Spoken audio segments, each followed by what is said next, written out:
माळी समाजाचा इतिहास असा आहे की माळी या शब्दाची उत्पत्ती संस्कृतमधील माला या शब्दापासून झाली असावी असं अनेक अभ्यासक मानतात. माला म्हणजे फुलांची माळ आणि म्हणूनच फुलं, बागायती, फळं आणि उद्यान विद्येशी जोडलेला समाज म्हणून माळी ही ओळख तयार झाली.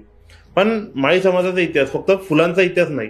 मध्ययुगीन महाराष्ट्रातील अनेक कागदपत्रांमध्ये माळी समाजाचा उल्लेख आढळतो.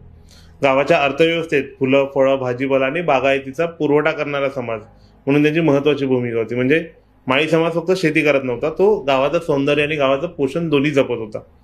मग काळ बदलला आणि माळी समाजाच्या इतिहासात एक क्षण असा आला ज्याने संपूर्ण भारताचा सामाजिक इतिहास बदलून टाकला.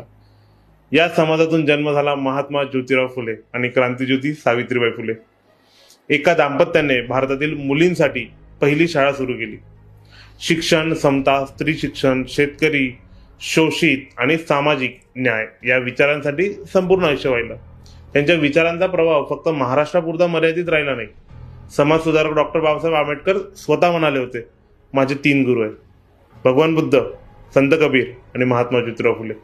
यावरून फुलेंच्या विचारांची उंची लक्षात येते.